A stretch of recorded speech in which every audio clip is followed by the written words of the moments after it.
పూరి జగన్నాథస్వామి ఆలయ ఆశ్చర్యకరమైన నిజాలు. ఆలయ పతాకం విరుద్ధమైన దిశలో ఎగురుతుంది. సాధారణంగా గాలి దిశలో పతాకం ఎగురుతుంది, కానీ ఇక్కడ దానికి విరుద్ధంగా ఎగురుతుంది. గోపురం నీడ భూమిపై పడదు. ఆలయ గోపురానికి నీడ భూమిపై పడటం కనిపించదు.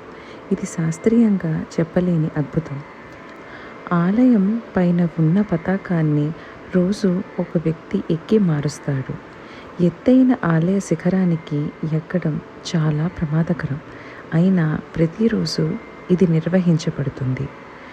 చక్కెర లేకుండా ప్రసాదం రుచి అద్భుతంగా ఉంటుంది. మహాప్రసాదం అని పిలిచే ఈ భోజనం ప్రత్యేకంగా జాతిలో ప్రసిద్ధి చెందింది. ఆలయ అగ్నిస్తంభం వంట ఎప్పటికీ ఆగదు. ఆలయంలో వంట చేసేది 3 రకాల పాత్రల్లో. ఆ అగ్ని సంవత్సరాలుగా ఎప్పటికీ ఆగలేదు. ఒకే స్థలంలో ఉండే దేవుళ్ళు 12 ఏళ్లకోసారి మారుతారు. దీనిని నవకళేబరం అంటారు. పాత విగ్రహాలను సమాధి చేసి కొత్తవి ప్రతిష్ఠిస్తారు. సముద్రానికి దగ్గరగా ఉండి కూడా ఆలయం లోపల సముద్ర శబ్దం వినిపించదు. ఆలయ గేటును దాటి అడుగు వేసిన వెంటనే సముద్ర ధ్వని మాయమవుతుంది.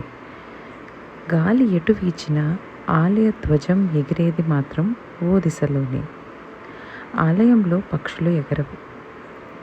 ఆలయ పరిసరాలలో పక్షులు కనిపించటం లేదు. ఇది భక్తులను ఆశ్చర్యపరుస్తుంది.